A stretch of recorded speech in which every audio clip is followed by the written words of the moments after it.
So to go for the mechanism of hormone transport, we need to know here the chemical nature of the hormones. Basically, we can classify the hormones as water soluble hormones and fat soluble, lipid soluble hormones. Water soluble hormones and lipid soluble hormones. The fat soluble hormones, we can say. So, uh, fat soluble hormones. I am writing this as fat soluble hormones. Okay. So, when it comes to the water soluble hormones, that means they can dissolve. So first thing you people need to understand that there is no special mechanism for the transport of hormones. That means, for example, if you take a pituitary gland, then a pituitary gland, what we said in the pituitary gland is going to release, anterior pituitary is going to release a hormone called TSH, thyrotropic stimulating hormone. So what it will do? It will go to the thyroid gland and stimulate the thyroid gland for the secretion of thyroxine, we said. So do we have any special pipeline from the anterior pituitary is there in the head region, thyroid gland is the neck region, then how it get transported over? That how it is getting transported over. So that is very important here. So there is no special transport mechanism. So we say that simply through the blade, simply through the blade. I'll take one more example here. We'll go with one more example, which is a well-known example. Even we have seen in the case of that excretory system. We know that neurohypophysis is releasing a hormone called antidiuretic hormone or vasopressin, isn't it? So what is the function of vasopressin? It has to go to the kidney and in the Bowman's capsule, in the distal convoluted tubule, it has to show their influence for facultative water reabsorption. So where do you find this particular pituitary gland neurohypophysis? That is in the head region, in the ventral side of the diencephalon, isn't it? So from there onwards, they have to travel along the length towards the abdomen, isn't it? So how it is getting transported over? Simply we say that all the endocrine glands are going to be transported through blood. All the endocrine glands are going to be hormones of endocrine glands are going to be transported over to the blood. So we are going to divide this into two types now. Then from gland to blood, how they get transported from the gland to blood? First thing, from glands to blood. That means endocrine gland to body part through the blood. So that is one kind of mechanism we need to see here. So after reaching to the body part, how it reaches to the respective target organ, that is different. So now I'm focusing here only from the endocrine gland to the body part via blood, how it get transported over. So first of all, talking about the water soluble hormone, there is no much problem with the water soluble hormone, isn't it? Because in the blood there is plasma contain 92% water only. Okay, so that means the hormone is from the gland when hormone is released, that dissolves in the plasma of the blood and that reaches to the respective body part. Okay, that's over. Then what about the fat soluble hormones? So when it comes to the fat soluble hormone, they don't dissolve in the plasma, isn't it? So how do these particular fat soluble hormones are going to be transported over? Then that question will raise over. How do they get transported over? So then for that, they don't dissolve in the plasma water of the plasma, isn't it? So that's why they are connected to the plasma protein, fat soluble hormones from the endocrine gland to the body parts by connecting with the plasma proteins, they reaches to the respected body parts. Okay. So this is the way, this mechanism we are talking about. What I said, water soluble hormone from the gland to the body part after the dissolution in the blood plasma. How to get transported over? Through the dissolved in the blood plasma. Because they are water soluble, plasma contain more water. Next, what about fat soluble hormone?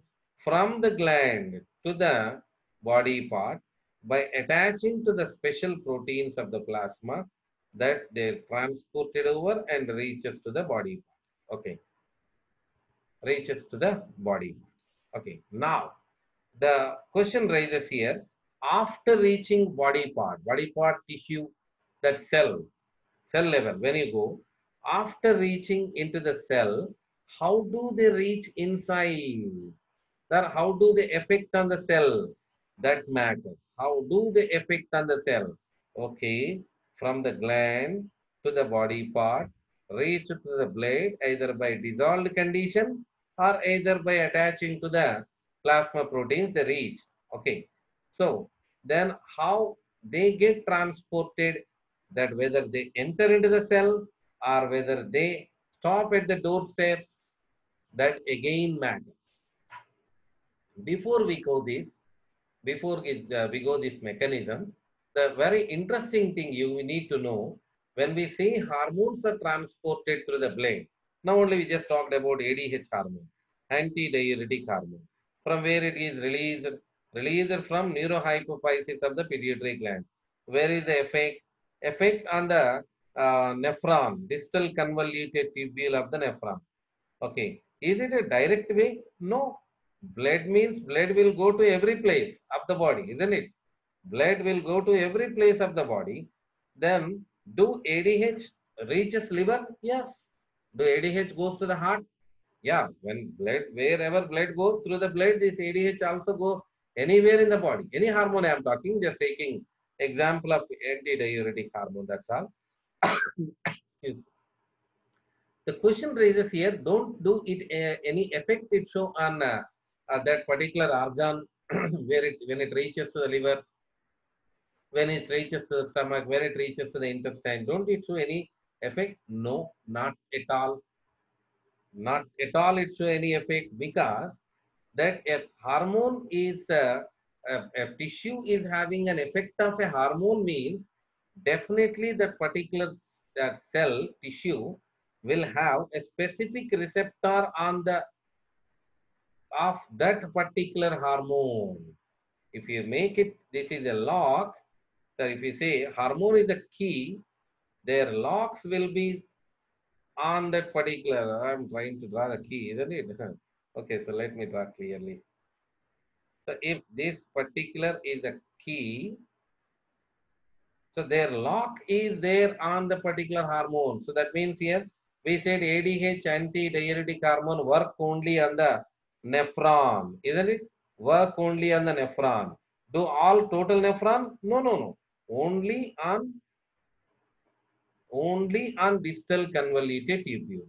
That means the cells of the distal convoluted tubule, if you take, that cells of the distal convoluted tubule is having ADH receptor. ADH lock, which this key go and there it open. So why it is not showing any effect on the liver means the liver cell don't have ADH receptor. Okay, so that means when hormone want to function on a cell, on a tissue, that they definitely require a hormone receptor. We say TSH will work on thyroid gland. The TSH of the pituitary gland, where it goes? It goes to thyroid gland only? No, it goes to every body part. Every body part it goes. But the thyroid gland cells only having that particular receptor. That receptors for the TSH receptors are located only on thyroid gland. Got my point? So likewise, any hormone is like the same. ACTH, we said, from the anterior pituitary, adrenocorticotropic hormone, released from the pituitary gland. Where it goes? It goes to the adrenal gland. Adrenal gland is having two portions, cortex and medulla. Where it shows effect, adrenocorticotropic hormone. That means in the adrenal gland, cells of the cortex only is having receptors for ACTH. Even it don't work on medulla. So got my point here? That means that every hormone is showing some effect on an organ. That what do you say that as hormone receptor? So the points we learn here, hormones are going to be transported through the blood.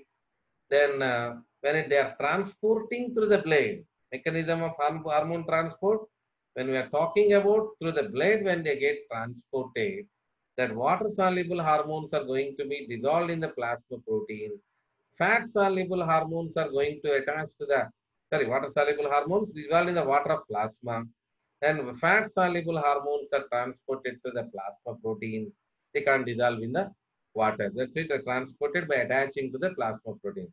That's what I said. And next thing what I said, that when they reaches to all over the body, that hormone will reach all over the body, but they work only on the target organ.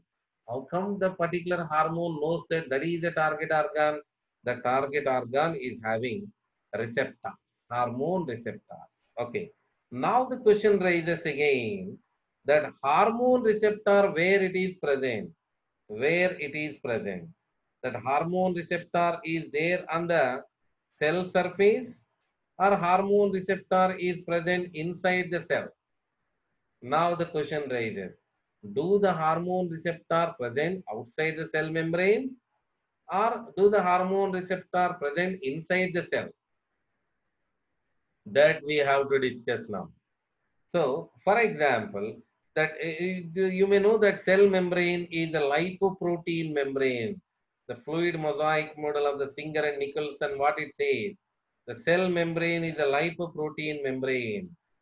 That what they say, lipid ocean, that cell membrane, isn't it?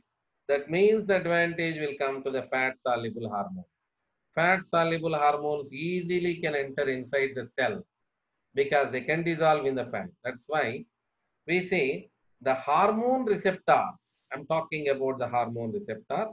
The hormone receptor of the fat soluble hormones is present inside the cell, isn't it?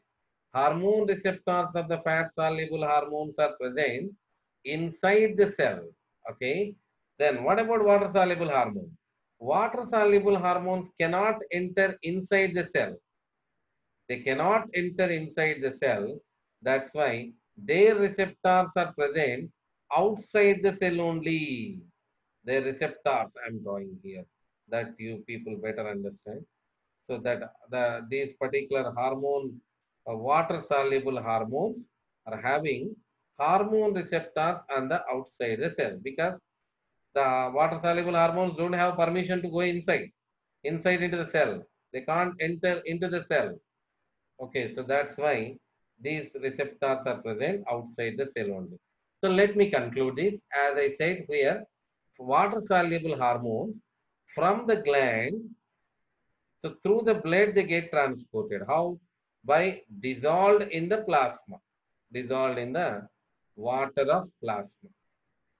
Okay, so at a time I am saying the total.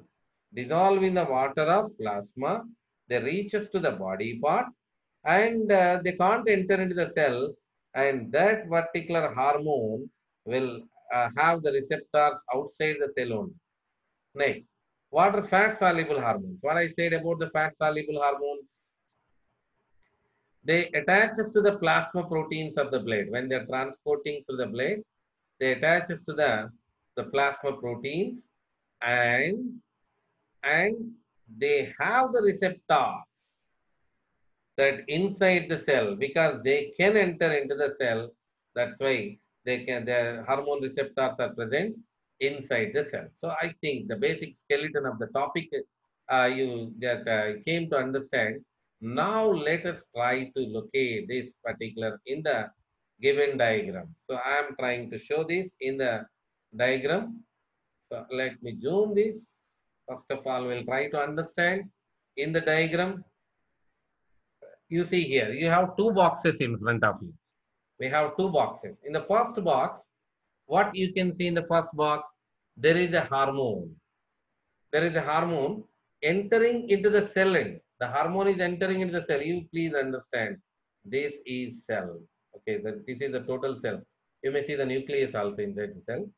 So this is the cell here. This is the cell. Okay, so where do you see the receptor? The hormone is there. This is the hormone. Okay, so that hormone is having the receptor, the yellow color which they are showing. this area, this is the area, that hormone receptor is present inside the cell. So what you can understand that hormone, that is a fat soluble hormone. Okay. So now let us see the mechanism about the fat soluble hormone, mechanism of fat soluble hormone. So hormone enter into the cell. So I'm giving markings here. I'll put the full stop there that you can understand. So this is the first step, that hormone entering into the cell. Entering into the cell means that is a fat soluble hormone. And the second, you see hormone receptor complex is formed inside the cell because receptor is present inside the cell.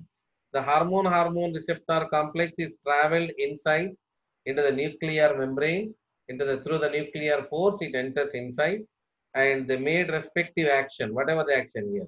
Here the given action is DNA transcription, mRNA, the translation, a protein is getting formed. So what do you say?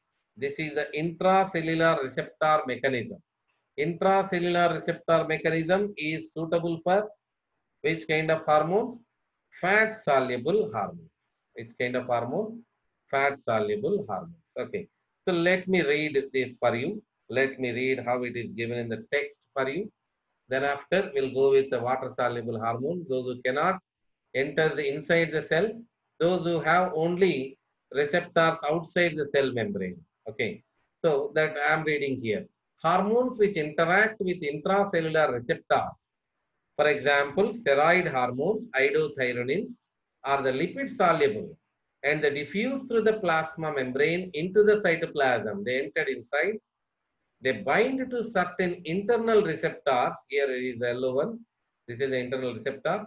And the complex enters the nucleus and regulate the gene expression. And followed by the action will go on. Followed by whatever the action will come, that will regulate the hormonal mechanism of steroid hormones is called the mobile receptor mechanism. Okay, so that is about that. Let me complete this. Let me read the total here. The mechanism of action of lipid soluble hormones. What is given in the textbook? The aldosterone is one of the best example to say the lipid soluble hormone, which can easily diffuse through the cell membrane. Which can easily diffuse. I am showing the representation here. So they made it yellow, isn't it? I am trying here.